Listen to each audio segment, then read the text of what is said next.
There's something about handhelds and licensed games that just make so much sense together. Kids of course like playing video games, but with how much a new console gaming PC can cost, a family might not be able to afford to get a kid their own system. A console also needs a TV in order to play it, and in a family home with multiple people living there, it's not always going to be possible for a kid to take over the TV to play games on a console. Did that last statement make me sound old? This definitely was common back in the 90s and 2000s, even if it's less relevant today. Handhelds solve both these issues. They're much cheaper than consoles, so it's easier to justify buying one for a child, and it means they don't need to take over the TV to play their own games. Depending on your age, you may remember being very young and playing Super Mario Land on your Game Boy, or Pokemon Fire Red on your Game Boy Advance, or Nintendogs on your DS, or maybe even Mario Kart 7 on your 3DS. If you loved video games when you were younger, you likely had your own handheld. The Game Boy released in 1989, and as it became more and more popular in the 90s, people understood how it could appeal to children. There were lots of kids with Game Boys, so it was a great location for games marketed more towards a younger audience. With a large portion of licensed games being based on kids' shows and films, it's not a surprise that handhelds had an enormous library of licensed games. This is something that publisher THQ went all in on, and for years, THQ pumped out licensed games for the Game Boy Color and then the Game Boy Advance. They started releasing handheld licensed games in the early 90s, but it was 1997 when they started upping their output.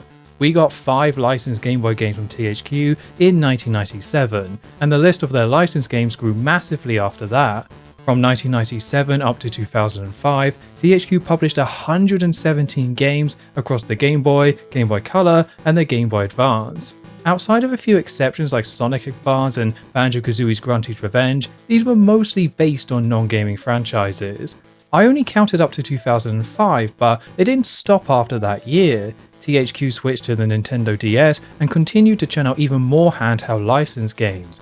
They kept going until 2012 and only stopped because they went bankrupt. If you played a licensed game on a handheld when you were younger, the chances are that THQ published it.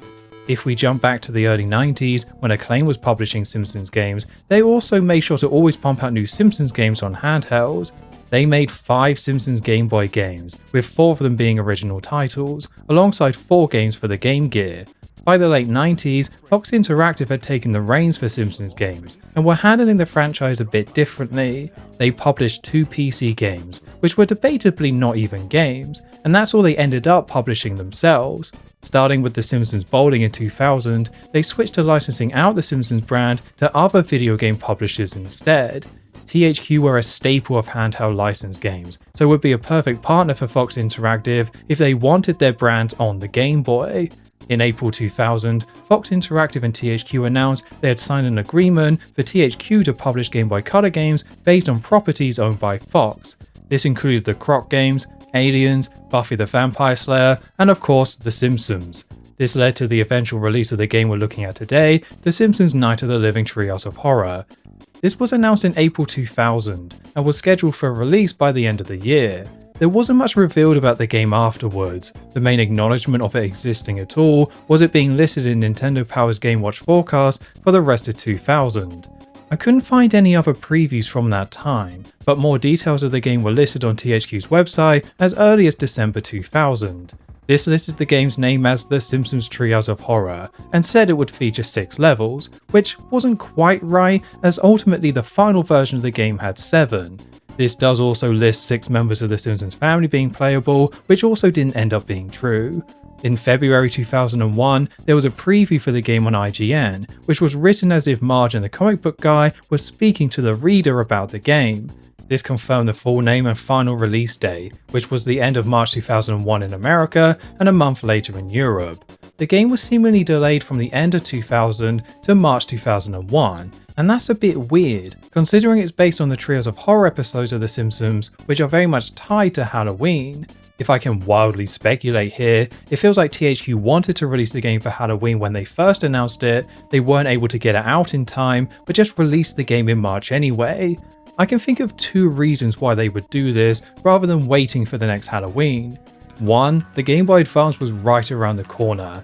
The Game Boy Advance launched in Japan in March 2001, and released a few months later in other regions. If you wanted people to pay attention to your licensed Game Boy Color game, probably best to get it out before the Game Boy Advance takes up all the shelf space in stores. The second reason is that the game released very close to another Simpsons game, The Simpsons Wrestling. They likely didn't want to miss out on a bit of shared marketing, where coverage and adverts of the other Simpsons game would also help promote Night of the Living Treehouse of Horror. Too bad the other game turned out to be The Simpsons Wrestling, but that's a story for another day. We have a familiar face returning for this one, with Software Creations being the developer. You might recognise the name Software Creations as the team that developed Bart and the Beanstalk. I ranked that game fairly low, but the more time has passed, the more I kind of like it. It deserves to be ranked low due to its premise, and the first impressions are pretty rough, but after taking the time to play it fully, I think it's a totally okay Game Boy platformer. There was enough I liked about it that I think Software Creations did deserve a second chance at making another Simpsons game. A game with a better premise rather than being a parody of a children's tale. I can't imagine anyone was actually demanding for this to happen though. Night of the Living Treehouse of Horror was a licensed game in a sea of licensed games on the Game Boy Color. I haven't talked much about reviews of Simpsons games recently because they have honestly been difficult to find. Publications in the late 90s were not concerned about covering the Itchy and Scratchy game, Cartoon Studio, or The Simpsons Bowling. That changes with the Night of the Living Treehouse of Horror, with IGN reviewing it and giving it a 6 out of 10, and calling it a better than average platformer for the Game Boy Color. Game Informer gave it a 7.5 out of 10 and said, "I didn't really dislike any of the stages, which is a rarity for these types of games." Finally, GameSpot gave it a 7.8 out of 10, saying THQ has managed to recreate a decade of Halloween specials into a single GBC game that's bound to give series fans hours of recreation. As far as Simpsons games go, these are incredible reviews, and as someone who has completed some of the worst games the series has to offer, the idea of playing a game that isn't only playable, but potentially decent sounds too good to be true. Let's check it out properly and cross our fingers that we get to bathe in a warm pool of sweet mediocrity. We're playing another old game, so I needed to find a way to play it. So, for this video, to ensure I could play the game properly, I went all the way to, eBay. Yeah, we're actually entering an era of Simpsons games that are easy to find and can be quite cheap. The Simpsons Bowling is expensive to play due to it being an arcade game, and Hit and Run has gone up in price due to its boom in popularity over the last 5 years or so. All the games in between them though aren't really in demand. If you want a physical copy of a Simpsons game but don't want to spend too much money, any of these games are worth looking into. Night of the Living Treehouse of Horror is one of the more expensive games from this group, as is a Game Boy Color game, so comes in a cardboard box. Still, you only need the cart to play it, and in the UK at least, you can easily get it for a tenner. I do own a full box copy of course, so let's take a closer look. We're going to start with the box itself, where we can see the cover, which features all 5 members of the Simpsons family screaming. This is probably the cleanest set of drawings of the characters that we've seen so far. This game came out in 2001, where the designs have become more standardized and polished across all media, and we can certainly see that here. Something I really like about it is that it's the only Simpsons video game cover that gives all 5 family members equal footing. Early covers were all about Bart, and future covers are going to be all about Homer. This one features all 5 members and doesn't focus on just one of them, and that works well considering the show is called The Simpsons. It's odd that we didn't get more covers like this, something like what you can see on the back of the Simpsons game box. I like it for the way it shows off each family member, but I can't deny that this cover feels a bit plain. It doesn't have much going on and lacks personality compared to Bart vs. the Space Mutants or Hit and Run. It makes it less interesting as a standalone piece of Simpsons artwork. I would have liked to have seen something a bit more unique, something that ties it more to Treehouse of Horror. A good example of what I mean is the cover of the VHS and DVD for Treehouse of Horror. It's the same basic idea of focusing on all the family members at once, but each character has a horror twist to their design and you get a better sense of the family dynamic. Whether this cover would have fairly represented the Night of the Living Treehouse of Horror is up for debate, but it shows how they could have added in more personality while still showing off all 5 family members. If we look at the back of the box, it's all pretty standard, and with this being the European version, we have a lot of text for different languages. If you look at the American version, as they only had English text, they included this quite grim but pretty funny image of Homer being electrocuted. The American cover also has extra Simpsons eyes all around the edge, which the European version misses out on due to all the extra text. This all seems to be original artwork, and the package and manual design is credited to Robbins Levy Design. There's little info about this company out there, but they appear to be an outsourced company from Santa Monica who worked on box art on a range of different entertainment products, like VHSs and video games. We're going to see them again for The Simpsons Road Rage, although while that game gives a specific artist the credit for the cover, Night of the Living Treehouse of Horror doesn't, so we don't know who worked on this. It seems like the cover wasn't created by an official Simpsons artist, which may explain the more broad direction and standard design. We can't quite move on yet, as I need to talk about the name of the game. It's called The Simpsons Night of the Living Treehouse of Horror. This name comes from the 1958 zombie film Night of the Living Dead, only replacing Dead with Treehouse of Horror, the name of the show's Halloween episodes.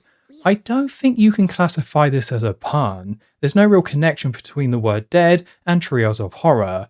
It's forcing the term Treehouse of Horror into the name of a classic horror film to make something overly long and nonsensical. That's likely the intent of the joke, but I wouldn't say it was funny enough to be worth it, and it makes the name of the game harder to remember. I appreciate them giving it a dumb name, it's just hard to say that this is better than if they had just stuck with the original name of The Simpsons Treehouse of Horror. When starting the game itself, we see the title screen with the Simpsons sitting on the couch. The lights cut out as the spooky title of the game appears on screen. This quickly goes into the TV screen, which gives us the credits for the game with a remixed version of the Simpsons theme playing. There's lots going on here, so let's start with the Simpsons on the couch. We can see Bart wearing a blue t-shirt, which we have seen many times before, but this game came out in 2001, where blue shirt Bart was much rarer and it had become more common for the merchandise to have him in his normal orange t-shirt instead. Everywhere else in the game, he's wearing his orange t-shirt, so why is his blue t-shirt making an appearance here? Well, this image isn't unique to this game. In 1997, the book The Simpsons, A Complete Guide to Our Favorite Family, was released. It's a great book and something every Simpsons fan should own, especially you, Andy. What are you doing? Call yourself a Simpsons fan and you don't even own this book. Go and get a copy right now. Okay, while Andy goes to the bookshop, if we take a look at the first page, we see this image of the Simpsons on the couch. This is the same one we see in the Night of the Living Treehouse of Horror, although for the game they have made some tweaks, like Bart having his eyes half closed and Maggie being partially miscoloured. As they lifted this image from the book, or potentially another earlier source that I couldn't pinpoint, Bart's shirt ended up being blue as they didn't change it when recreating the image. While I'm talking about this book, if you look at the inside cover, there are several blackline images that are repeated. You may recognise this image of The Simpsons with Bart looking grumpy, as this is the same image used for the title screen for Bart vs. the Space Mutants for the NES. This actually comes from an early official design guide that was created to help people outside the Simpsons team create Simpsons artwork. Speaking of Bart vs. the Space Mutants, the opening of the Night of the Living Treehouse of Horror is so similar to that game, it feels like an intentional homage. It starts with the Simpsons watching TV on the couch, with the Simpsons written at the top, before going into the credits shown on the Simpsons TV with a remix of the theme playing. It's a bit of an odd choice if it was intentional, but if you're someone who can connect the dots between the two games, it's a nice callback. The reality is most likely that they're both just trying to recreate the opening from the show, but I find it hard not to connect the two games together when they're so similar. With the credits themselves, each of the people have their normal name and a spooky name. This is a reference to the fact that the staff of the show did the same thing for the Treehouse of Horror episodes. Also, the weird boxes behind the names seems to be an emulation issue. When I played this on my actual Game Boy Color, I wasn't able to see these boxes. For what is ultimately a set of basic intro screens for a Game Boy Color game, it seemingly makes an effort to tie back to other Simpsons media. With the reuse of official artwork, the spooky names in the credits, and the potential Bart vs. the Space Mutants callback, this is more dense with references than you would ever expect for something like this. Pressing start takes us to the main menu, although rather than a normal menu, is a view of the Simpsons house at night. This scene looks spot on. It's as good of a recreation as you can expect for a Game Boy Color game, and having this as the menu adds a lot of character right off the bat. There's an options menu which allows you to turn off the music and sound effects, as well as change the difficulty. The default difficulty is on 1, and you can choose between 1 or 2, so we'll stick with the default and come back to this later. Marge! Marge! Marge! Marge! Marge! Marge! Selecting start takes you to a giant version of the treehouse in the Simpsons backyard, with multiple windows in the treehouse. You can only select one, which takes you into the first level. There's a short written description of the level, and then you're straight in controlling Bart. You might be able to piece together the story through these screens, but rather than guessing, let's jump over to the manual to confirm what's going on. It's quite a nice manual, although it's the same as every manual we've seen so far.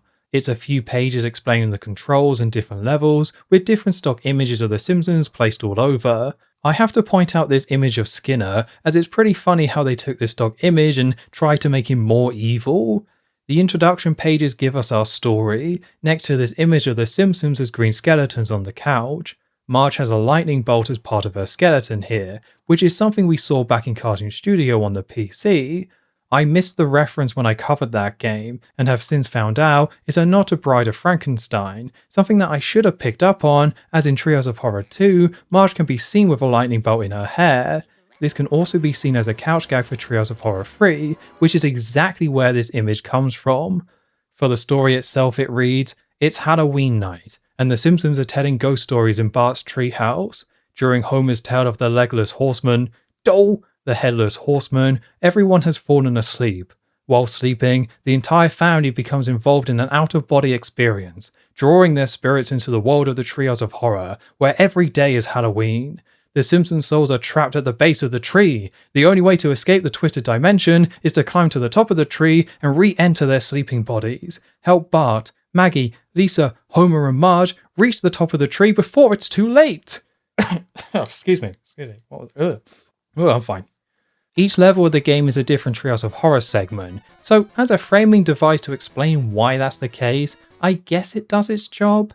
It's overly complicated and not enough of the story is actually reflected in the game itself.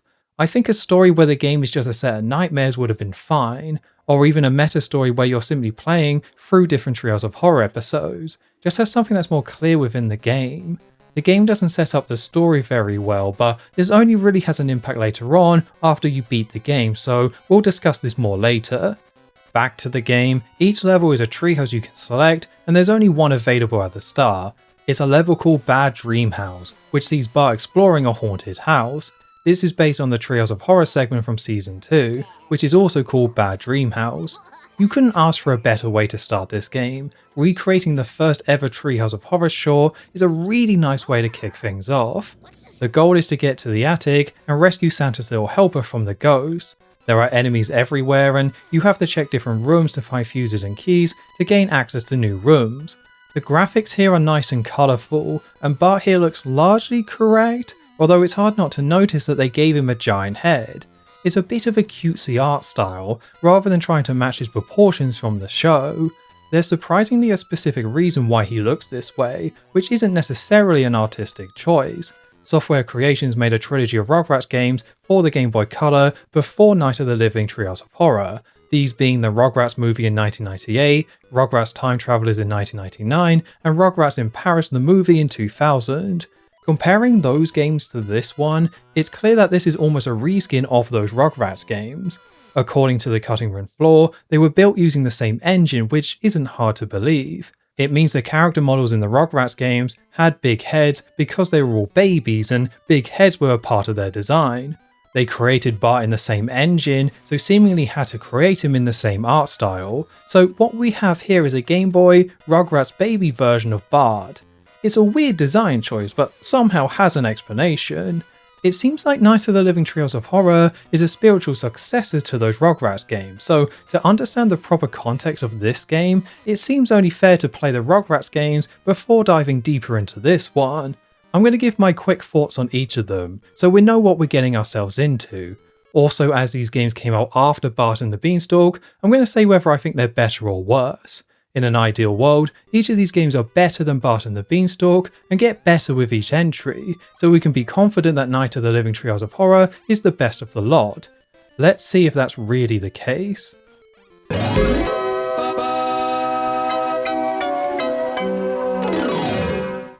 The The Rugrats movie is mostly a 2D platformer, with a couple of auto-scroller levels to mix things up. The platforming and levels are as simple as you can get away with. You always move at a set speed and can only jump, with no way to attack. The game is very basic, so like a lot of basic platformers, it includes the concept of needing to collect a certain number of objects before heading to the exit. There's very little going on with the level design, so instead you have to explore each level thoroughly to find all the items. This game surprised me as I honestly didn't expect it to be as bad as it was. When I started playing, it seemed overly basic but had nice enough graphics and it allows you to play as each of the different babies, so it seemed like an okay game for kids. The game turns out to have a few problems that stack up on top of each other to make this one of the most frustrating Game Boy games I've ever played. The first problem is the stiff and awkward controls. It's functional but it's slow and you feel locked into every little thing you do. The second is the camera. The camera doesn't always move left or right, and it means you can find yourself right up against the screen and you just can't see what you're doing. The third are the enemies and their placement. They don't have consistent movement patterns, and due to the camera, it's easy to jump straight into an enemy that you couldn't see. You can't kill enemies without taking damage, so you can't even try and take them out, you just have to avoid them. The fourth is that there's fall damage, which outright kills you every time, and with the control and camera issues, it leads to unfair deaths. The final problem is that if you get hit, you drop all your items that you have. Dropped items return to the original locations that you found them, so anytime you get hit, you have to go back through the level and collect them all again, effectively meaning you restart the level anytime you make a mistake. I ended up hating this game honestly. The third level is shockingly difficult. There was one level I skipped as I couldn't get a key to spawn, and when I got to the final level, I had to give up, as it's the hardest level in the game, which makes all the issues it has much worse. The game lacks any ideas, so when it works, it peaks at just about being okay. Most of the time though, is a cycle of getting hit unfairly, slowly going all the way back through the level to recollect everything, only to get hit again. It's a slow, painful death playing this one. I kinda just hate it. It's both overly simple and poorly executed, which is a rare combination.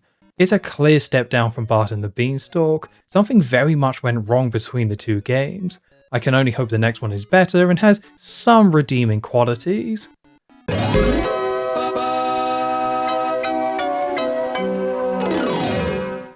Rugrats Time Travelers is the same basic game as the first one, but makes a set of noticeable improvements. The camera has been adjusted so it follows you better, meaning it's not possible to go right up to the edge of the screen anymore. When you get hit, rather than losing all your items, you now only lose one at a time, and most levels have extra items to pick up, meaning it's less punishing. Fall damage no longer kills you outright, and the level design features much less platforming over big drops, meaning there's less do or die situations. The game feels much more structured and consistent than the first one did. Each level asks you to find a specific item, as well as a set number of extra items, and you repeat this process for a series of locations taking place across different time periods. The presentation has seen a slight update, with each level being introduced like an episode of the show. The game still lacks any sort of ambition, and they still didn't do anything to improve the stiff controls, but there's clear iteration here and it takes a step in the right direction. They even have a variety of minigames to play in between the main levels, although they're all quite dull. I was ready to give Time Travelers the top honour of being inoffensive and a bit of fun for kids, until I got towards the end of the game. All the nonsense from the first game comes flooding back towards the end, thanks to a combination of much less items to find and awful enemy placement. I managed to beat every level without dying, until I got to the fairy tale one and all the tedium and frustration from the last game came back in full force. I did beat it eventually, but got stuck on the pirates level that came after. It's a really dire mix of bad controls and bad level design, and after the first game, I had no patience to endure another round of this tripe. There's only so many times I can go back to pick up the same items I'd already collected due to the awkward jumping and getting hit by enemies with inconsistent movement patterns. There was a real effort to make this game better than the first, and it definitely is the better game, but they fell back into old habits and it's another thumbs down from me. I did end up using a password to skip the pirates level, and I can say at least that that is definitely the worst level of the game.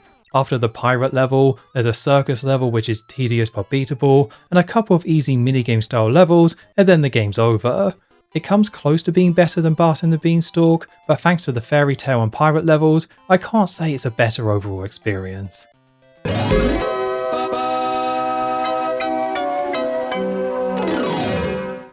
The trilogy ends with Rugrats in Paris the movie, which changes up the structure quite a bit. The game takes place in a theme park, like the film is based on, and has you playing different attractions.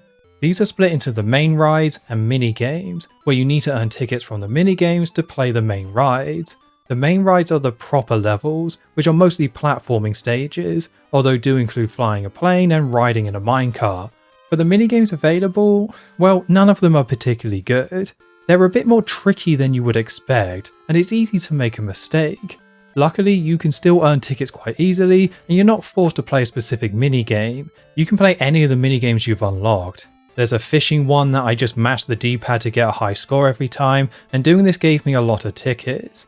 The main rides, or the platforming levels, are surprisingly much better than anything in the first two games. The level design took a noticeable step up, where levels have more of a point to them and have more focus on specific ideas and mechanics. For example, Chucky's first level has you travelling upwards while pressing red buttons to launch a rocket. You jump into different pipes to get sucked upwards, and you have to explore the level to find levers in order to lower barriers to go further up. The first two games didn't really feature any level specific mechanics like this. There's more of a puzzle element to each level. You have to think about where you want to go, which makes it more interesting to play. They also finally implemented a proper health system, where you have energy now and have specific health pickups to refill it, so there's no losing progress when you get hit. We still have the same stiff movement and jumping, and the enemies can be a pain, but with better level design that feels more dynamic, I actually enjoyed playing this. I had fun figuring these levels out, and while the minigames were a bit lame, there's a nice variety here where you're jumping between different gameplay styles and settings. It has some new problems though, like the time limits on the levels can be oddly strict. All of the games have had time limits so far, but this is the first game where you're likely going to run out of time and die because of it. There's more of a puzzle element, so you first have to explore and learn the correct route to beat the level, and that will drain most of your time on a first playthrough. It puts the pressure on you to play each level very fast, which feels unnecessary for a Rugrats Game Boy Color game. I don't know if I could really recommend this one, as it's still a basic minigame collection / platformer, but it looks great, has a solid set of levels, and has a nice variety to it, so I do quite like it. It's the first game I would say is better than Bart and the Beanstalk, and if you're a Rugrats fan, one to check out if you're interested. So I played all these games back in April, but after I played them and wrote this part of the video, they announced the Rugrats Retro Rewind Collection. So you can now play these games. If you're like, oh gee Tom, I want to play those games, how do I do it? Well, for £16 you can boot them up and give them a go. I'm not upset, I'm just disappointed, because where's my Simpsons Retro Collection? If you're going to port the Rugrats movie for the Game Boy Color, which is terrible, I want Bart vs. the Space Mutants on my PS5. That's non-negotiable, also not really relevant. I've wasted too much of your time already talking about these games. Let's wrap this up and get back to Night of the Living Treehouse of Horror. The progression of these Rugrats games is that they started with a basic, terrible platformer, iterated on it and made improvements, and eventually ended up making something pretty decent. They settled in by the end by making the platforming levels more focused to specific concepts, and then expanded out the rest of the game with extra minigames and gameplay. It's a shame they never made the controls better, and the way they handled enemies was pretty poor across the trilogy. It's not a good set of games, and certainly feels misguided as a set of Rugrats games. Let's jump back now to Night of the Living Treehouse of Horror to see if they continued in the same direction as Rugrats in Paris and made any more improvements. The Bart level at the start of the game is definitely a continuation of the platforming seen in the Rugrats games, but there are a few changes that stick out straight away. You can actually take out enemies in this game. Bart has a slingshot and you can use it to shoot enemies. Unlike in the Rugrats games, you aren't forced to avoid every single enemy. It's a huge improvement, and it's silly that they didn't do this sooner. The slingshot sadly doesn't work all too well. It has a curved motion when you shoot, and quite a few enemies are lower than your shots. It means you have to be at a certain range to take out enemies like the rats, and it's easy to miss an enemy if it's coming towards you. They got this right before in Bart and the Beanstalk for what it's worth. The placement of the enemies doesn't help here. It can be easy to take damage before you have a real chance to use your slingshot at all. Another thing that stands out is that the camera is a little bit worse this time around. The camera was in a good place with the last two games, where the camera was reactive and did a decent job of moving as you did. In Night of the Living Treehouse of Horror, they made the camera more sensitive, so it swings anytime you change direction faster than it did in Rugrats in Paris. It helps with seeing where you're going, but with how fast it moves, it can be more distracting than helpful. The final thing that stands out when compared to the Rugrats games is that the controls are exactly the same. That means it's as stiff and awkward as Rugrats in Paris, and I didn't feel any real improvement in the movement. Let me give some specifics to why it feels so stiff. The movement isn't momentum based, you always move at a fixed, kind of slow speed. Whenever you land from a jump, you pause for a second and can't move at all. Also, when jumping through platforms, it artificially stops you from moving left to right. Normally when you jump, it's quite floaty and you can freely move to the sides, but if you jump through a platform, it kind of locks you in place and pulls you back, making jumps inconsistent. The controls are certainly functional, there's just no sense of flow, and they made choices to ensure you definitely don't have any fluid movement. It's strange, as when I first tried this game, it felt like it didn't control all too well, with the camera swinging all over the place, a slingshot that misses half the time, and the forced pauses after you land from a jump. Something you can get used to, but noticeably a bit awkward and definitely not smooth. After playing the Rugrats games though, I was used to the movement, so it didn't really feel that bad. There's even another improvement that I haven't mentioned yet, which is they shrunk your character down a bit, giving more breathing room to move and reducing issues that screen crunch can cause. Relatively speaking, it's a step up, but as far as platformers in general go, it still takes getting used to. It doesn't feel fluid like a momentum based platformer, it's more deliberate and thoughtful like a cinematic platformer. Your first impressions of the game will likely be this. Oh, this looks quite nice for the Game Boy Color. Oh, I'm not sure about these controls, this is a bit stiff, I wish things were a bit smoother. Oh, I died to that white mop, why did that happen? This is another Simpsons game that can feel like a slap to the face at first. Most 2D Simpsons games don't believe in giving the player any sort of small victory early on to help ease them into the game. You're not earning a single page in Bart's Nightmare without figuring out the Windy World and then practicing the minigames over and over across multiple attempts. Hopefully this is the last Simpsons game where you're more likely to game over on the first level than beat it on your first try. Okay, so you're exploring the house and there's a set of doors upstairs and downstairs. Certain doors are locked and others take you to dark rooms. If you spend too long in these rooms, then the white mops will appear and kill you. Before playing the level, the game gives you text explaining what you're supposed to do. You need to turn on the lights in the dark rooms to eventually get to the attic, and you do this by finding fuses and putting them in the fuse box. With a bit of exploring, you find a door downstairs to the basement and find the fuse box. Luckily they placed a fuse very close to the fuse box, so it's easy to pick one up and place your first fuse. You don't even need to push a button, but automatically adds the fuse as you walk past it. There's two fuses close by, and after you place them, there's two things you can do. Each individual fuse you place lights up a specific room in the house, so you can go upstairs and start exploring the newly lit rooms. If you're like me, and assume that you needed all 4 fuses before anything will happen, you can then head further down into the house and play what is essentially a sewer level. Down here we get a cameo from Blinky, who jumps up and acts as an obstacle as you walk on these pipes. This area is a bit confusing, as it's not clear which way you need to go and there's a lot of dead ends.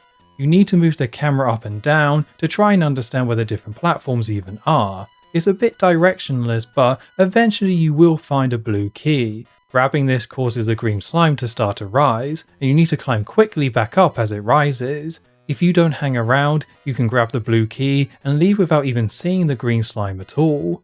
With the blue key in hand, you can enter the door upstairs with the blue lock and find the yellow key inside. This opens the yellow door, which takes you into the attic, but it's still dark, so the evil mops will show up and kill you. All you can do now is explore more, and thanks to placing 2 fuses into the fuse box earlier, we have 2 new rooms that are now lit. There's the bathroom upstairs, which has a donut to pick up to restore your health, and there's the kitchen downstairs. This is filled with a lot of ghost hands, and an extra fuse you can pick up. Placing this fuse lights up the living room, where you can find an orange key. Using the orange key on the door upstairs, you go into a second bedroom and find the last fuse in the connected bathroom. Placing the final fuse lights up the attic, and entering it sees a boss health meter appear in the top left. This is the health of a golden mop, which flows around and tries to go into you from time to time. After shooting it a few times with your slingshot, it goes down, allowing you to explore the attic and find Santa's little helper, ending the level. If you try and free him early, then you'll see him all chained up. When you start playing this level, it can be pretty rough. It's easy to take hits and eventually die, and the camera and controls take a bit to get used to. After you adjust and get into the flow of exploring rooms, this is surprisingly enjoyable. It's a fixed space that you're expanding over time by finding new items, allowing you to see more of the house and find even more items, and that simple loop is satisfying. It feels good to find keys, it feels good to put fuses in, and it feels good to explore rooms that were previously inaccessible. You're going back and forth a lot, but the level is small enough where this isn't a problem, and you're always progressing with every new room you search in. The issues I've mentioned are still issues. It's just, for a simple exploration platforming level, it does its job much better than you would expect. It doesn't shoot for the moon, it knew its limits and created a short but sweet level. It's a strong start to the game, I think, and it feels like they did take all their experience from the Rugrats games to make a solid platforming level to kick things off. This game follows a linear structure, where there's only ever one level available to play, so after Bad Dream House, the second level is Flying Tonight. In this level, you take control as Maggie, who's been transformed into a fly. The whole level takes place in the Simpsons kitchen, you have to fly to the matter transporter at the end to beat the level. This level graphically is very impressive for the Game Boy Color. You can find a dead Blinky and it's surprisingly detailed for a game like this. If you fly around, you can also find Mr. Sparkle boxes littered around the level, which I'm obligated to tell you is from the Season 8 episode in Marge We Trust, and this is the first appearance of Mr. Sparkles in the video games. This game as a whole looks really nice, a good mix of being bright and colourful like a cartoon while still being detailed. Not everything looks good though. We have a set of demonic looking Krusties on the walls of the kitchen, and there's the food Krusty Beans that you can find. In an alternative universe, I'll be doing jump edits of Krusty whenever he appears in these games, rather than doing it for Marge. Hey, kid! The text at the start of the level says you need to find the matter transporter, which is all the way to the right. You can't go straight there, as you'll be blocked by the oven. To get past the oven, you need to turn on 5 electrical generators, which clears out the steam. This allows you to get to the end, but you need to find 3 circuit boards to activate the matter transporter. That's 8 things you need to find across the level, which sounds like a lot, but this level is quite simple. You only really have a top and bottom path, and as you can fly anywhere, it's easy to look around and find what you need.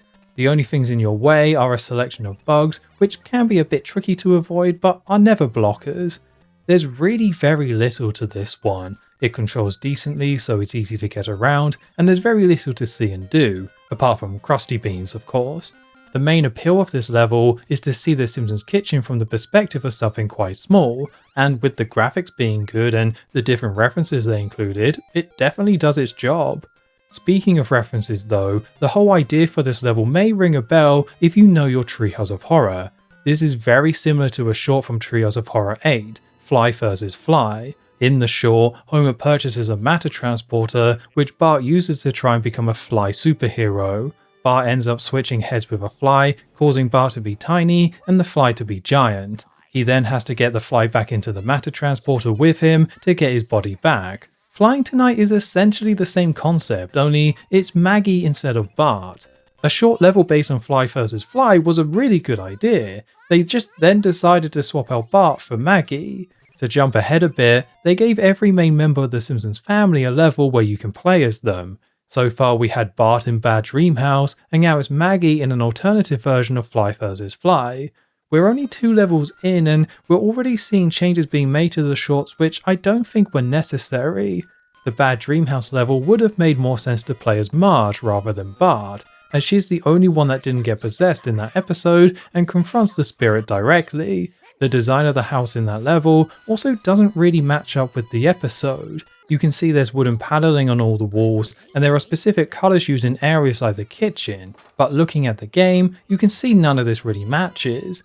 It's like the design of the house isn't based on the actual episode, and ends up being more generic as a result. I will give them credit though. In the basement of the house there are gravestones and spears poking out of the ground, which is a direct reference to Bad Dream House. Jumping back to Flying Tonight, the design of the kitchen doesn't really match up with the design of the Simpsons kitchen, let alone taking any elements from Fly vs Fly. You really should have been controlling Bart here, which feels like a nitpick as Maggie isn't a bad replacement. It's just odd if the main appeal of the game is to play actual Treehouse of Horror shorts.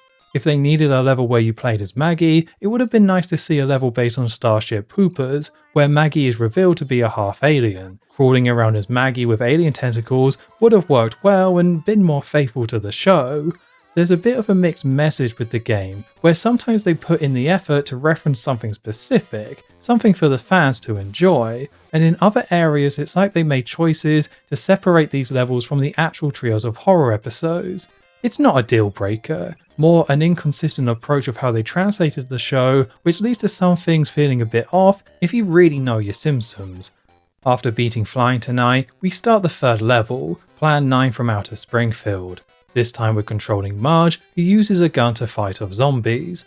Let me just repeat that. This is a level where you're shooting zombies while playing as Marge. It's hard not to love the absurdity of this entire premise. Straight away, it's fun simply playing a level as Marge where you're fighting off zombies. There's nothing else like this in a Simpsons video game. What makes this even better is that the boss fights are against different recognizable characters. You start off fighting Apu, and then Moe who pokes out from underneath manhole covers, and then Skinner who throws books at you. The level ends at the Simpsons house where you're fighting Krusty the Clown. It's all so charming and enjoyable. These are really good recreations of these characters. Having Zombie Moe jumping out of the sewers was a brilliant touch, and Krusty at the end is the best he's ever looked in a video game. Arguably, he's never actually looked better than this. It's also one of the few times that the 2D games show the Simpsons house itself.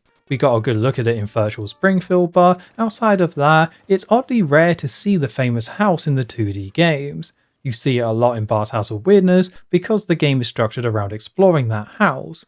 That's pretty much it though, unless you want to count these houses in the background of the Sega versions of Bart vs the Space Mutants. I certainly don't though. It's great to see the house here, especially as once again, it's surprisingly detailed. Maybe I have too low standards of the Game Boy Color, but this feels like a really impressive graphical showcase for the system, something that you couldn't say about any other Simpsons game. Gameplay wise, it's a shoot 'em up rather than a platformer. You head upwards to progress through the level, and you either have to avoid or shoot zombies you run into. You can only move in 8 directions, which means you can also only shoot in 8 directions as well. I struggled with the controls at first, as you have to move in order to aim, so it felt tricky to avoid everything while also aiming at the zombies. Luckily if you hold the B button, then that locks you in where you're aiming, while still allowing you to move, or to put it more simply, it lets you strafe. Enemies take quite a few shots, so you can hold down the shoot button rather than timing your shots if you want. The normal zombies are surprisingly easy to avoid, so they're never a problem. You might start out shooting them until you realise it's much easier to just run away. Each of the bosses involve needing to avoid the projectiles they throw at you while also shooting them back. Avoiding what they throw is a bit trickier than you would like. They move quite fast and Marge with her ridiculous hair takes up a good chunk of the screen, so it's easy to get hit. It is doable. There's just a rhythm you need to find to make sure you're moving out of the way, but staying in sync with the boss's movement. The bosses can be quite tricky. You can fumble your way past Apu and Moe as they don't do that much damage to you. Skinner though moves quite fast and the books do a lot of damage to you if they hit you. You have to try and stay in sync with his movements so you can land your shots but also have enough time to move out of the way of the books. You can try and strafe at a diagonal angle, but I found it made it too hard to avoid his books. so I stayed with looking straight on instead. With enough practice, you get in the zone and take out Skinner. You don't have to do any of that though, as this level has power-ups you can pick up. Walking over a pot of water gives you a triple shot, and walking over a bag of dirt or whatever that's supposed to be gives you a powerful double shot. If you find a power up and save it for the boss fight, then they go down very fast and any skill is removed. It's nice that this is an option for those that are struggling, but a more forgiving boss fight that you can't cheese quite so easily would have been the ideal situation. The final boss Krusty can be difficult, and is arguably the toughest part of the entire game. He throws projectiles at you that spread out, and it can be so awkward trying to dodge them, and sometimes it feels like you have no room to avoid them at all. I really struggled with this fight for a while, so I'm going to give 2 pieces of advice for anyone who ends up playing this themselves. Whenever he shoots, focus on avoiding his projectiles and aim to either go to the left or right in the middle one. Aim for the gap rather than trying to get to the sides.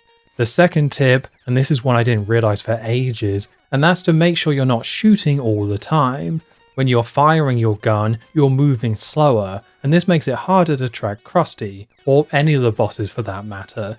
Wait until you've lined up your shot before firing, and you'll have a lot more luck than I did, who held down the shoot button for pretty much all of my playthroughs. Even after I figured out not to shoot all the time, I never loved the gameplay of this one. It works and it does its job, but the power-ups feel too powerful and there isn't enough screen space for avoiding things to feel all that good. It wasn't overly hard though. It took me 20 minutes to beat it the first time, which feels about correct.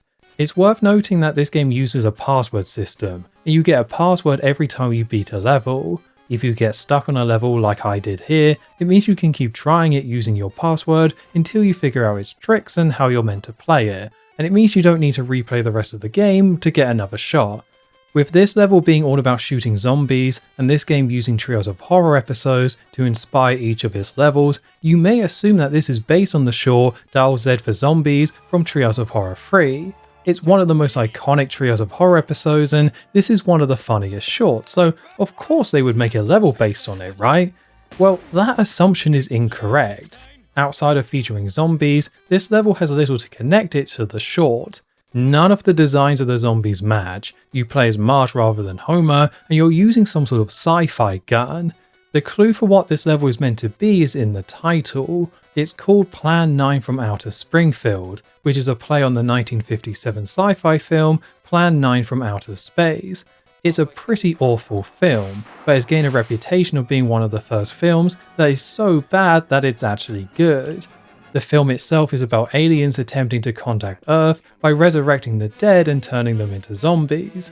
With the zombies being green, Marge using a sci-fi gun, and the level name, this is more of a Treehouse horror style parody of Plan 9 from Outer Space. There's a part of me that likes that they try to do their own thing and come up with original parodies, but like the other changes they've made to the shorts, I'm kind of left wondering why.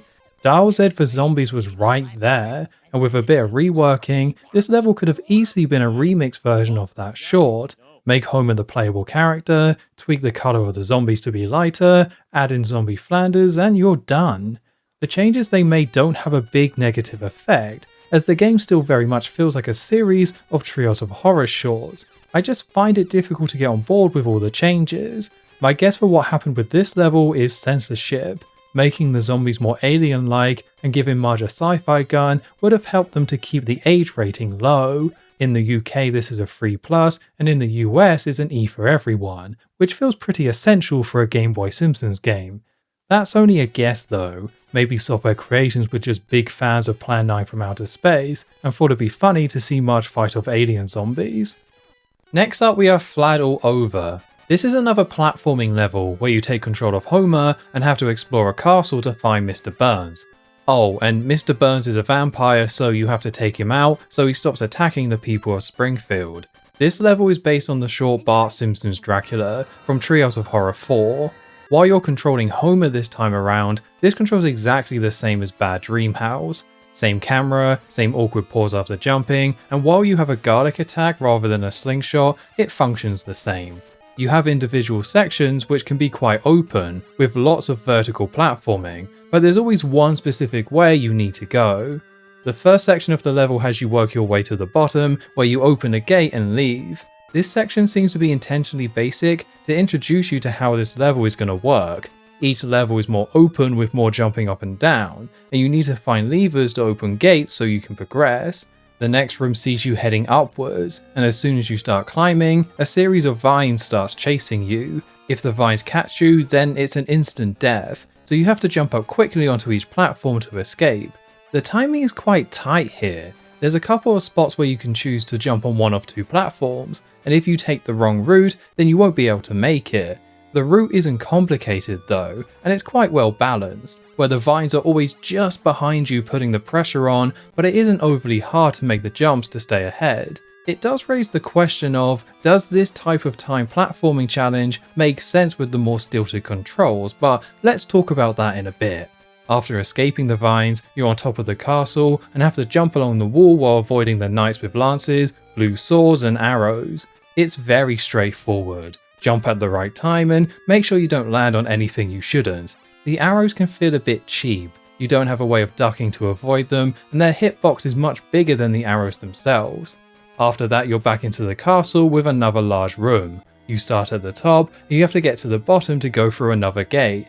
The gate is once again locked, so you have to pull a lever on a nearby platform. It's high up, so you have to go around and jump across multiple platforms to reach it. Alternatively, if you drop to the right as you head downwards, you can easily land on the lever, use it and go straight through. It's a very forgettable part of the level, there's nothing to it when you know where to go. It's most notable for the slightly irritating enemies. I swear I can never hit this route on this one platform, and these knights can't be killed, so you get stuck waiting for them to move out of the way. The next room is an extended section, where you're pulling more levers to go through gates. You start in the main room, and that has a series of different gates. You're trying to open the gate right at the end, but you can only enter one of the gates at first. What you have to do is one by one, you enter one of the gates, you explore the room inside and find a lever. Pulling this allows you to leave, and it opens the next gate in the main room. You go from room to room, putting the lever in each one until you open up the final gate. Oh, and all the gates are on timers. They don't stay open, so you have to rush back into the main room and then go through the next gate before it closes. If you're too slow, then all the gates will shut again, so you have to go back to the first room to restart the process. This area and the rest of the level is all fine on paper. It's focused on platforming, where sometimes it's about avoiding enemies, sometimes it's looking around to find the right way to go, and sometimes you're up against the clock, so you have to be fast while not making too many mistakes. These are standard proven challenges in platforming games. They just don't really fit well in this game. I've described the controls as stiff, as you have things like freezing in place after a jump and a fixed movement speed, but these don't necessarily make them bad controls. It's valid for a game to slow down the player, to have a more purposeful approach to movement where the player doesn't have to rely on quick reflexes and precise jumping. That worked well enough in Bad Dream House, where the goal was to explore and find new items to open up more of the house. The satisfying part was finding something new and using that to go to somewhere you had seen before but weren't able to access. The enemy designs didn't really match this, and areas like the basement could have had more goodies to find, but the high level approach to the controls did match the level design. Slow player movement in a space where you're supposed to look around and explore. In Vlad All Over, it's all about platforming, using the controls to make specific jumps and avoid enemies. Most of the time, this is done under a time limit. It means the more deliberate, slower movement mechanics no longer make sense. Everything is balanced so you can get through it okay. It's not a Bart versus the Space Mutant situation. The controls aren't that bad. It's just a contradiction of design philosophies, making for a more shallow and at times frustrating experience. In a Mario game, a timed platforming challenge is fun because you have a range of different moves to help get from A to B, and that game is built around rewarding the player for faster play, as being faster means you're better at the game. Vlad All Over has 2 jump heights, 1 fixed speed, no alternative routes, no momentum, and it makes you stop after every jump. There's very little variance for how long a player can even take to successfully complete a section. You either slowly do it, or you slowly mess it up. The exploration is technically still there, with how open areas can be, but as they are more vertical, this introduces another issue. you have quite limited screen space, and it means platforms you have to jump on can be off screen. You can move the camera to see them, but now you're doing this for any vertical platforming, and it slows things down even further. Vlad All Over is the first miss for me. If it was really difficult, I would be complaining a lot more, but it isn't, so instead it just lacks anything that's engaging. It's serviceable at best, and at its worst you're just taking damage and doing this really slow awkward platforming due to a conflict in controls and level design. After you get through the room with all the gates, you enter the final room of the castle. There's a few more platforms to jump across, and the level ends with you finding Count Burns. His design is very nicely taken from the Treehouse of Horror episode, and that's really cool to see. Throughout the level, there are other pictures of Mr. Burns you can find which, like the other parts of the game, are really nicely detailed. Vlad All Over is similar to the other levels when it comes to its art. The rough concept is based on the Treehouse of Horror episode, and there are specific references that you can find, but most of the level doesn't pull its design from the short itself. Exploring Mr. Burns' castle is a top idea for a level, and Mr. Burns and his paintings all look great, but how can you make a level based on this short and not include the super fun happy slide? I don't want to come across as that nerdy guy online who complains because that one specific reference he really likes wasn't included, but if you watch the short yourself, you'll see that there's very little for them to pull on. Anyone who had seen that episode would have included that joke. You see it twice, so it does really stand out. Like the other levels, Vlad All Over passes the vibe check as a recreation of a Treehouse of Horror segment, but it does fall short in some of the details. Anyway, I got stuck in this final room as I didn't know how to defeat Count Burns. When you enter the room, your garlic attack gets disabled, so you can't attack at all. I thought there might have been a bug with my emulator, so I started messing around with the controller settings as the game doesn't give you any explanation for what's happening. Your garlic attack just doesn't work for this specific room. The most likely reason they disable it is because it's not needed to take out Count Burns. Instead, you have to jump on the wooden windows, which opens them up. This forces Count Burns to run from the sunlight, and eventually he's trapped underneath the final window, which you can open to defeat him. There's so little you can do in this room that it's not too hard to figure out. It's just the way they try to push you to that solution is strange. Something else I want to mention about this game is that when you finish a level, it just ends, and you jump straight back to the treehouse to select the next level. In Virtual Bar, they included short, very basic cutscenes at the start and end of each minigame. Night of the Living Treehouse of Horror could have done with something similar, as the endings in particular feel very abrupt. Even basic static images or even a bit of text would have helped. The fact that the overall presentation of this game is excellent is what I think makes this stand out. I just want to see more Simpsons Game Boy Color artwork. We're moving on to level 5, which is called If Only I Had a Body. You control Homer once more, whose head has been attached to a robot's body, and you have to explore the nuclear power plant to find the different parts of Homer's original body. Robot Homer can't attack, instead you can search for items. If you come across something that you can search, then an eye will appear above your head, and pressing A will have Homer search it. About half of the objects won't have anything to find, but a few will have health pickups and specific ones will have the body parts you need to collect. Unlike the other platforming levels, this one takes place in one giant room, with 5 specific objects you need to search to find each body part. This means this level is one big maze. You start at the spot where you need to bring the body parts, and the level quickly splits into different paths you can take. This gives strong Bart vs the Space Mutants vibes. Not many people got to the end of that game, but if you're one of the few that did, then you'll know that the final level is also a giant maze that takes place in the nuclear power plant. Also, like in Space Mutants, If Only I Had a Body plays an 8-bit loop of the Simpsons theme as its music.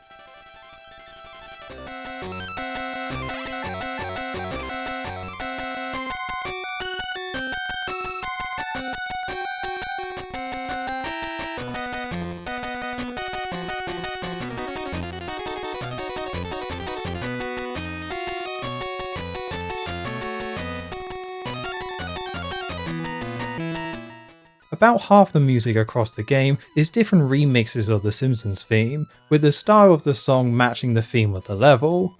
It's a nice idea, although it means you get pretty sick of the Simpsons theme by the end of the game. The Game Boy Color can only do so much when it comes to music, and it makes some of these tracks a little difficult to listen to. This is a game where you're going to turn down the volume on your Game Boy as you play it, or maybe even mute it completely. It can be a bit unpleasant at times. Let's start breaking down the gameplay for this level, shall we? We're back to the Rugrats approach to enemies, where you can't attack, as A is to search objects, therefore you have to avoid every enemy. To help you do this, they gave Robot Homer a bigger jump than the other levels, which allows you to clear longer gaps as well. It doesn't help that much with avoiding enemies, as most of them are just far too big. They also move slowly, which means it's better to run through them, take the hit, and hope you can heal up later, rather than patiently waiting for the exact moment where you can jump over their head. Maybe playing all those Rugrats games has scarred me, but I find it really hard to understand how avoiding giant, slow, invincible enemies is supposed to be enjoyable. It's not worth doing, but the alternative of barging through each of them doesn't feel good either. If they let you attack like in the other levels, it would have been a big improvement. Something that drags this level down more than it should is the fact that you can only hold one body part at a time. It means whenever you find a part, you have to return to the machine at the beginning to drop it off, and then head back into the maze to find the next one. I don't like this decision, but I can see why they make you do this. You're trying to explore a maze, so by going back to the start every single time, it does recenter the player and allow them to focus on the start of the maze to decide where they have and haven't gone yet. Rather than going in circles in different parts of the maze, you have a starting location that resets you, and you can figure out which direction is most likely going to get you to somewhere you haven't been before. It's sensible in a way, and has a benefit. It just means that the level has a lot of back and forth going through the same areas you've already gone through. It's hard for this not to feel like padding, and with the enemies being tricky to avoid, it doesn't take long for this to get tedious on a first playthrough. Funnily enough, it's better to let yourself die after getting a body part as you'll respawn back at the beginning, and that's much quicker than trying to work your way back through the maze. This is also the case for Bart vs the Space Mutants. Death warping is a core part of speedrunning through the power plant level. This level really is the spiritual successor to that last level of Bart vs the Space Mutants. I really can't stop talking about Bart vs the Space Mutants, can I? I think I'm cursed. These issues stop this from being anything all that good, but I had an okay time with it, and it definitely isn't a disaster. I mentioned before that the slower controls lend itself better to exploration rather than pure platforming, and a maze like this fits that idea completely. You have different paths from the beginning, and these paths don't intersect at all. After you pick a direction and find a new path, you keep going until you reach the end of it without getting lost at all.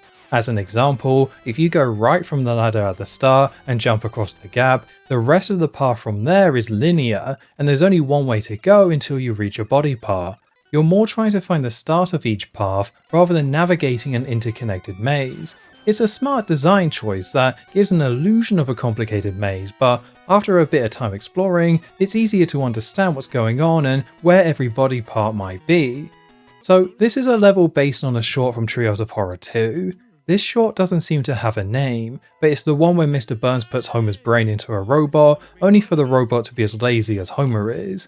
This level reworks that premise by having Homer's whole head attached to the bodysuit and having Homer needing to find his original body. The short itself doesn't have much substance to it, so this is a sensible change so they could flesh it out to make it a full level. Some of you may have thought that Homer got placed on Bender's body, and it's because they've changed the colour of the robot for the game. It's very blue in the episode, but it's closer to grey in the Night of the Living Treehouse of Horror. This is probably because most of the power plant is blue as well. A nice touch here is that Homer has this quite exaggerated walk where he flails his arms a lot, and this seems to come from this one shot in the episode itself.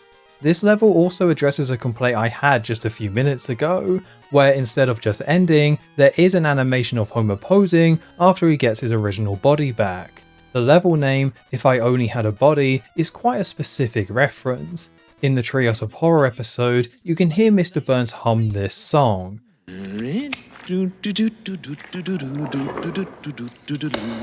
This song is from The Wizard of Oz, and it's called If Only I Had a Brain, which makes the level name a play of something that the episode itself referenced. As the original short doesn't have a name, they ended up picking what would have been a perfect name to use. There's a lot to like here. If they didn't revert back to the flaws seen in the Rugrats games, I would be singing its praises. as it can be quite irritating to play and does feel drawn out, is a good video game adaptation of the Treehouse of Horror short based on a solid design concept that falls short in practice, making for something that's okay. We're getting close to the end of the game now, with the next level being Nightmare Cafeteria. If you look in the manual, the levels are listed in a different order than what's in game, with Nightmare Cafeteria listed ahead of If I Only Had a Brain. Potentially the order of these levels might have got changed last minute. For this level, you're playing as Lisa, who's roaming around Springfield Elementary. The teachers have locked 5 kids in cages, so it's up to you to find the keys and open the cages while avoiding all the teachers. We're back for another round of invincible enemies, as Lisa doesn't have a way to attack. If the teachers see you, they will start chasing you down, and you take a lot of damage if they touch you. I wasn't sure how to get past the teachers at first, but eventually I figured out that if you hold the A button, Lisa pushes herself up against the wall. If Lisa is doing this when a teacher walks past, they won't see her at all. This level is more stealth focused, where you're trying to find the right spot to hide, and then run past the teacher when they're not looking. It's really not a bad idea at all. I've talked a lot already about the controls, and while they do have their issues, it's interesting to see how they function when each segment takes a very different approach to level design. It's like they're trying to address the level design issues by trying out new ideas for every level. We can't attack here and enemies are hard to avoid, but we finally have a level that gives you a sensible way to get past them and uses that idea to create a unique level. Stealth is a good fit for a game like this, especially as you're playing as Lisa hiding from grown-ups. The logic of this is a bit off though. Rather than hiding in objects that Lisa could fit in, you instead press up against the wall. You can only hide on an empty part of the wall. If there's an object there, then you can't hide. I read about the hiding mechanic in the manual before playing, so I was trying to go up against objects like lockers and desks, thinking Lisa would use these to hide in, but that's the opposite of how it works. It would have been nice to have a clear set of hiding objects, rather than having to find blank parts of each wall. There's no real world logic why Lisa doing this hides her from sight. While I'm criticizing the stealth, the teacher's movement patterns can be a bit annoying. Technically they all have fixed, consistent patrol routes, which is exactly what you want for a basic stealth level. Unfortunately, it isn't them going back and forth between 2 points. They have a fixed area they patrol, but they will turn around early the first time and then cover the whole area the second. This is a minor complaint really, as if you're patient, you will see the pattern and just wait for the right moment. I can't say I'm all that patient unfortunately, and because they sometimes turn around and sometimes don't, it's easy to run to a spot to hide, only to have them turn around and see you. It takes a bit to get used to the rhythm of the stealth and get a sense of where you can hide, but once you do, this all works well enough and is a nice twist on the invincible enemy approach that Software Creations seems to love. I've got to get to the best thing about this level, and that's the Treehouse of Horror short it's based on. This level is based on the short of the same name, Nightmare Cafeteria from Treehouse of Horror 5. I don't think there's a better choice for a short to use to create a level where you're playing as Lisa. It fits perfectly with the teachers being enemies, and it allows you to explore the school. This level is filled with different Simpsons characters. For the teachers we have Groundskeeper Willie, Principal Skinner, Mrs. Krabappel, Miss Hoover, Lunch Lady Doris, and Mr. Largo. The 5 kids you're rescuing all come from the episode. You end up saving Milhouse, Martin, Sherry, Uda, and Bart. Bart doesn't look quite right here, with him staring at the camera and having a flat head for some reason.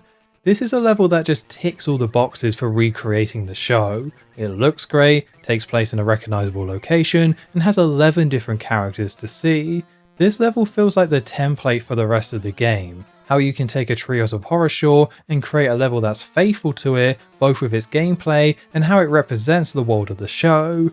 Once you get on board with the stealth mechanics, it's a fun one to explore and look around in. Speaking of exploring, I do want to touch upon the level design a little bit more. With the focus on stealth, the platforming is non-existent, with no pits or anything like that, and the levels being more horizontal. The level has 2 main corridors, each with a set of doors that you can go into. There's one corridor that you start in, and there's another one you can get to by going through the assembly hall. Each corridor has different classrooms you can enter, where you can find the caged children and cupboards that you can search. You need to search the cupboards to find keys for the cages, with each key being linked to a specific cage. You can't go through each room one by one and naturally open every cage. To free Milhouse, you can go into the second door in the first corridor and find a key, and then go into the room next door and use the key on his cage. However, there is a cage nearby that you can't open, so you need to go through the assembly hall to the second corridor, find the key in one of the classrooms over there, and then come back to open the cage. It means you're going back on yourself to finish this one. Approaching this level systematically means you're returning to classrooms to free kids once you find their key later on. This could have been a tiresome back and forth, but I think it's constructed pretty well. Thanks to splitting the school in two and giving you a unique room that separates the main two areas, you always know what side you're on, and what side you need to check if you're missing something. There's enough rooms to enter that you do need to map everything out in your head as you go, but you can always ground your location when needed, so you never get lost. Ultimately, this level is a one-off with very basic stealth mechanics, so it's hard to say it's anything all that special. I think it's fair to say though that this is the best level in the game. They faithfully turned Nightmare Cafeteria into a video game level, and it really feels like you're playing in the Treehouse of Horror episode itself. They also didn't have the Simpsons skin turned inside out at the end, which is a huge plus. We have reached the final level of the game, and can now select the top treehouse. As the level select screen is scrolled up, we can now also see the bottom of a UFO hovering above the tree. The last level is called King Homer, and sees you stomping through a city as a giant King Kong version of Homer. This is based on the short of the same name from Treehouse of Horror 3. This is actually the fourth time that The Simpsons depicted Homer as King Kong. First in the music video for Deep Deep Trouble, then in Treehouse of Horror 3, then again in Bart's Nightmare, and once more in Night of the Living Treehouse of Horror. They went with brown fur for King Homer when I'm sure it's meant to be black. He's based on King Kong, so black fur would make more sense, right? There are at least 4 designs for King Homer, and they usually make the fur brown rather than black. It might be to try and match the fur of monkeys, or maybe it's for legal reasons. Donkey Kong did the same thing and was based on King Kong too. The top trumps card of Giant Homer had him with black fur for what it's worth. Anyway, this level has you going from left to right, and you can stomp on vehicles and climb buildings. If you press the A button, you do what I assumed was a stomp attack, but is actually a punch. You can't actually punch most enemies, so instead you have to jump and land on anything you want to destroy. This level is all about going on a rampage in a city as King Homer, and it completely fails to make that fun. The jumping is too floaty for it to be satisfying to stomp on top of enemies, and there are no visual effects to show vehicles being smashed. You need to climb up buildings to get over them, but half of them have bombs that spawn in, so you start climbing only to stop to take out the bomb and then start climbing again. The climbing also can only be done by approaching the building at the bottom, so you can't jump directly onto the building to speed things up. It's a bit more clunky than you would like when you're controlling a giant powerful ape. You want to go decently fast and feel like you're tearing through everything, but it's the same slow control scheme that the other levels had. It's awkward to play and wasn't a good fit for this game. They did allow you to destroy some of the buildings though. I wouldn't recommend it as you don't get anything for destroying buildings, and it means that the tanks can attack you sooner, meaning it's more likely that they're going to shoot you in the air. This level is described as a bonus level, and it feels like that. A nice idea for a quick level that needed more work to turn it into something fun. I actually haven't gotten to the worst part of the level yet. Once you get to the end, there's a boss fight against a plane that attacks you while you hang onto a skyscraper. This fight can be tricky to figure out, but the plane can only do one of 3 things. The first is to mark 3 points on the building and then throw bombs at them. The second is to charge straight at the building, and the third is a mix of the two, quickly throwing a set of bombs while charging the building as well. The first attack is fine, you get plenty of warning and can easily move not to get hit. The second attack is where you can punch the plane to damage it, but the timing is really tight. It doesn't actually charge at you, it charges at a certain point and you want to intercept it so you can punch it before it hits you. You can't punch though until you stop moving, so you have to see the plane, move to the right point, and then quickly punch at the right time. If you get it a little bit wrong, the plane will damage you instead. It's really picky. The chances are that you're going to be slightly off and that the plane will hurt you. The final attack can be so hard to judge. You don't know where the bombs are going to go and they cover most of the building. You want to avoid the bombs and then get in the way of the plane so you can attack it, but the plane doesn't fly straight, making it tricky to judge where you need to be. My first few attempts didn't go well. I took a lot of damage without being able to damage the plane back.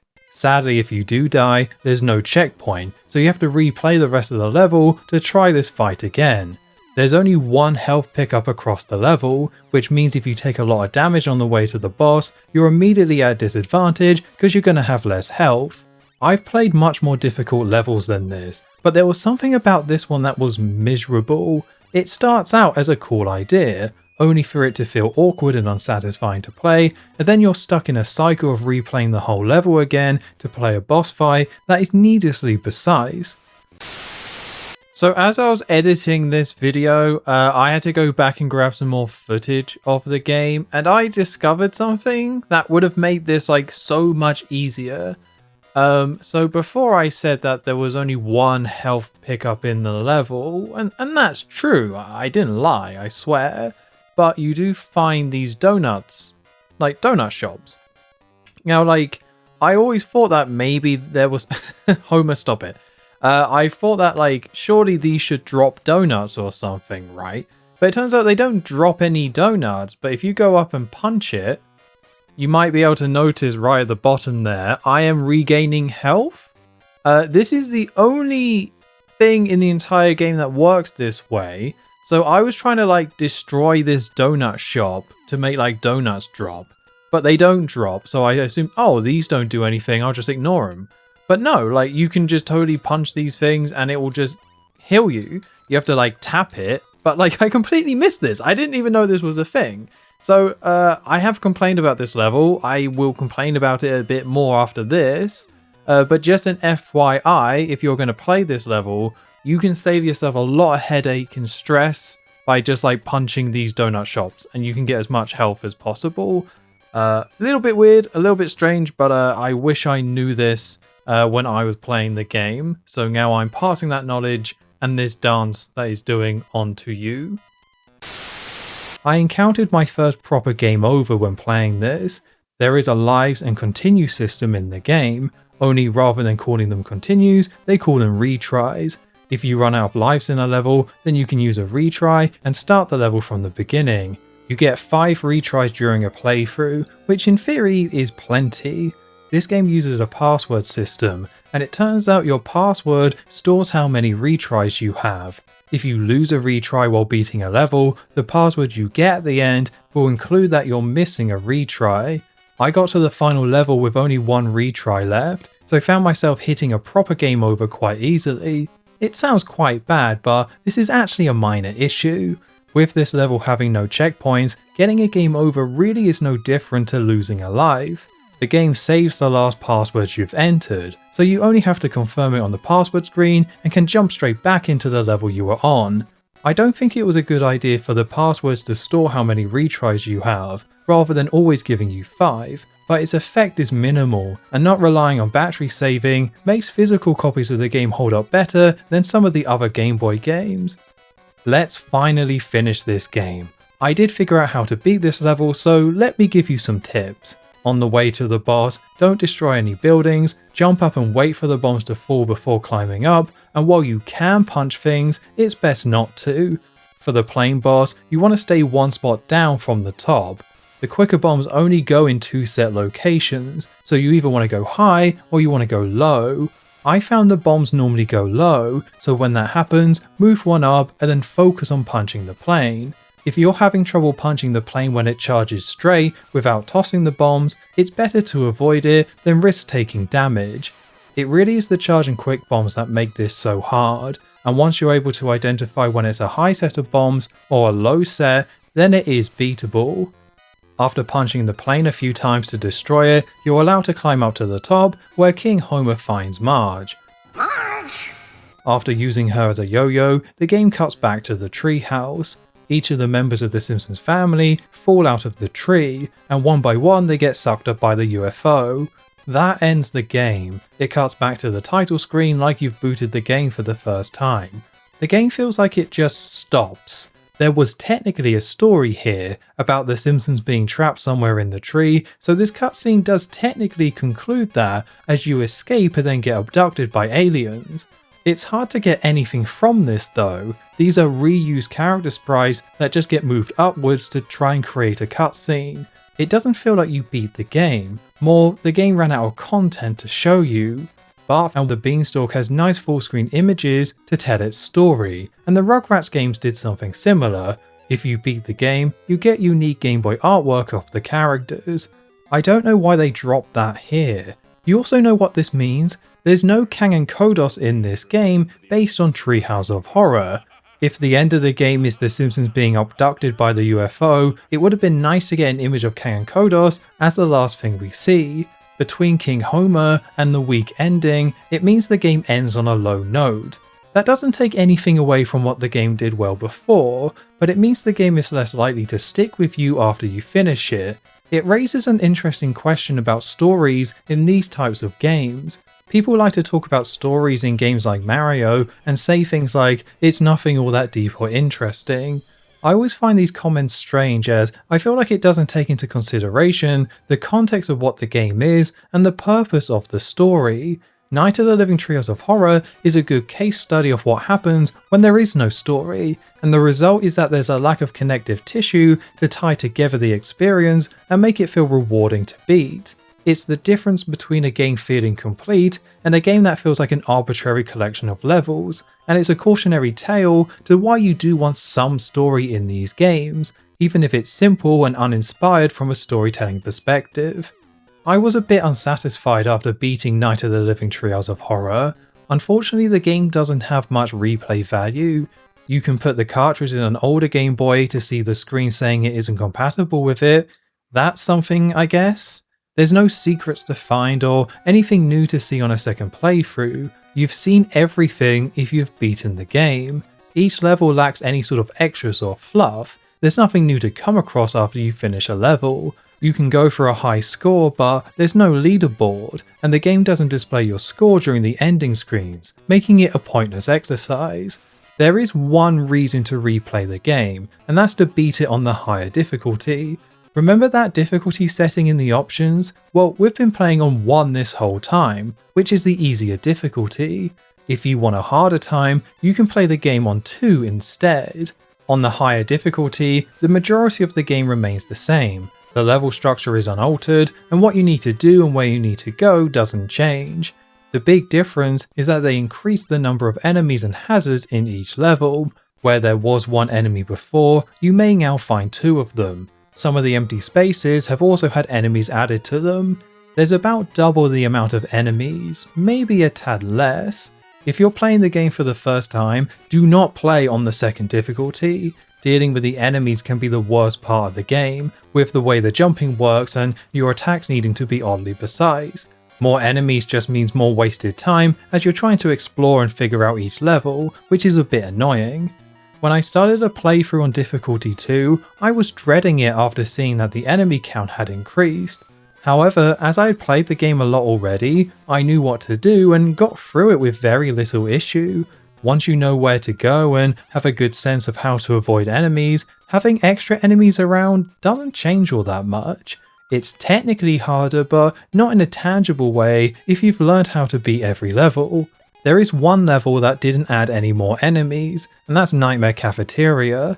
That level is about avoiding teachers one at a time, so instead of adding more teachers, they made it so they do double damage. On normal difficulty, you can take 4 hits before dying, and on the higher difficulty, you can only take 2.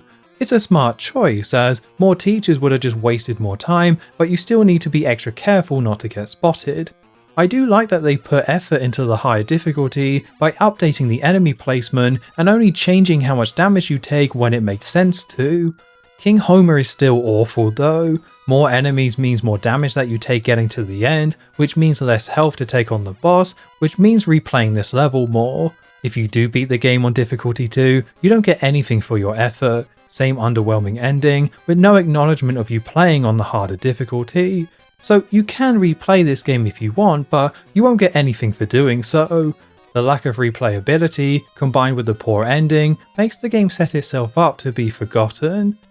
I did want to get more out of this game, and when doing research for this video, I came across the game's page on speedrun.com. There was only one full run of the game, and its time was about an hour and a half. If you go on YouTube, you can see there are playthroughs where they beat it in less than an hour, so this felt like an easy record to beat. After I beat Bart vs the Space Mutants on our live stream, I did a few extra playthroughs and managed to get a time of 32:15, so I felt like I could give it a good shot. I recorded a run, only to realise that the rules say that runs have to have the timer included. My first proper run was 58 minutes, and was honestly dreadful, so I kept playing and got a run of 47 minutes and 50 seconds. Both runs were good enough to get the record, so yeah, I now own a Simpsons game speedrun world record. This record can definitely be broken. I hope to keep playing to get the time down further, as I would like a run where I don't accidentally die, to make the record somewhat respectable. After playing all these Simpsons games, it's nice to have a world record in one of them, even if it does end up getting broken after I release this video. That's Night of the Living Treehouse of Horror. It's a game that has the perfect premise for a Simpsons video game, taking Treehouse of Horror shorts and adapting them to create different levels. The more surreal nature of Treehouse of Horror fits better into a game than the rest of the show does, and with how many shorts have been made by 2001, it allowed them to pick and choose which shorts to use to ensure that the game had a fun, varied set of levels. They made some solid choices for what to adapt, in particular with Nightmare Cafeteria and Bad Dream House. It does capture the overall feeling of Treehouse of Horror, and making every family member have their own level was a first for the series. They did make some odd choices though, which takes the levels further away from the show than you would want, like changing Flying Tonight to feature Maggie and Plan 9 from Outer Springfield not being based on Dial Z for zombies. The graphics are also top notch for the Game Boy Color, with lots of enjoyable references littered throughout the game. The gameplay varies with each level, and it leads to some levels working well and others not so much. The controls are designed to slow the player down, so the levels based on exploration can be quite fun, while the ones based on platforming and dealing with enemies can be more irritating. If I had to rank all the levels, I would go number 1 is Nightmare Cafeteria, then Bad Dream House, Plan 9 from Outer Springfield, Flying Tonight, If Only I Had a Brain, Vlad All Over, and King Homer. I would say only one of the levels is flat out bad, that being King Homer. Outside of the controls and King Homer, there are only two things that hold the game back. The first is the lack of anything really tying these levels together. It feels like content rather than a complete video game, with minimal effort to make it cohesive, leading to beating the game feeling more like a formality rather than an accomplishment. The second is that even the good levels aren't really all that good. Everything is simplistic, with the controls and level design being trimmed down to only the essentials. It makes for a very functional game, and arguably is well designed, because there's zero baggage to it, but sometimes you need a bit of baggage to be interesting and memorable. It's very much a play it and forget it type of game. Doesn't mean it's not fun at times, there just isn't much here to make it stand out. It's a game where I simply wouldn't recommend it to anyone who isn't a Simpsons fan. If you don't like the show and are someone who wouldn't be interested in a Treehouse of Horror game, there's little reason to play it. I might even recommend Itchy and Scratchy and Miniature Golf Madness as a video game over this one. Luckily, I'm here to judge these games on their value to a Simpsons fan, and with this being a solid Treehouse of Horror adaptation, it's going to go high on the list. It's better than Escape from Camp Deadly due to its stronger tie to the show, and that's also true for Krusty's Funhouse. There's a nice direct comparison we can make here with Bart's Nightmare. Bart's Nightmare is also a collection of minigame levels that feels a bit more surreal. What Bart's Nightmare does worse than Night of the Living Treehouse of Horror is that it's much more confusing, its worst level is worse than anything in Night of the Living Treehouse of Horror, and it is overall more difficult. However, Bart's Nightmare feels much more complete. Even if the windy world can be frustrating to deal with, it does tie everything together, and it is much more satisfying to get all the pages and finish that game. It's also more creative, which makes it a more unique piece of Simpsons media. I did initially think Night of the Living Treehouse of Horror was the better game, but after playing King Homer and reaching the end, I think Bart's Nightmare is better. That leaves one last comparison to make, to see if Night of the Living Treehouse of Horror is better than Cartoon Studio. It really comes down to you as a Simpsons fan and what you're more interested in. A piece of 90s software that allows you to make crude Simpsons scenes, or Treehouse of Horror as a Game Boy Color game. As these games are both high on the list due to the ways they connect to the show, I can't deny all the original content Cartoon Studio has, and the appeal of creating your own mini scenes. That puts Night of the Living Treehouse of Horror below Cartoon Studio, and above Krusty's Funhouse for the NES. Playing Night of the Living Treehouse of Horror got me thinking about Game Boy games as a whole. The Game Boy could only do so much, and it took very talented developers to create games for the handheld which were more fleshed out and interesting on their own merits. I think it's fair to say a number of problems I had with this game are problems you could say affect many Game Boy games. These are games that could only do so much in terms of presentation and mechanics, making them more limited than even NES games in some ways.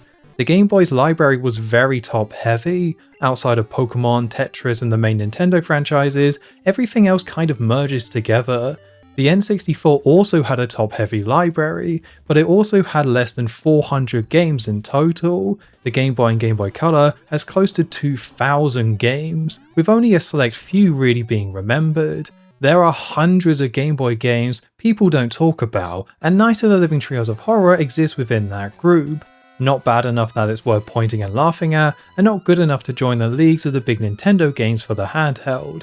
Hard to complain too much though, as it means the game isn't bad, and Fox Interactive have been on a bit of a streak, with their first 4 Simpsons games all being at least okay. I'm sure that streak will continue, and that we have truly left the dark times for Simpsons video games. And that's Night of the Living Treehouse of Horror added to the list. Thank you very much for watching. If you enjoyed this look at Night of the Living Treehouse of Horror, please consider giving the video a like or leaving a comment below. I'll see you next time for The Simpsons Wrestling. It's time to see The Simpsons finally make their transition to 3D for the home consoles, with their first ever PlayStation game. What could possibly go wrong?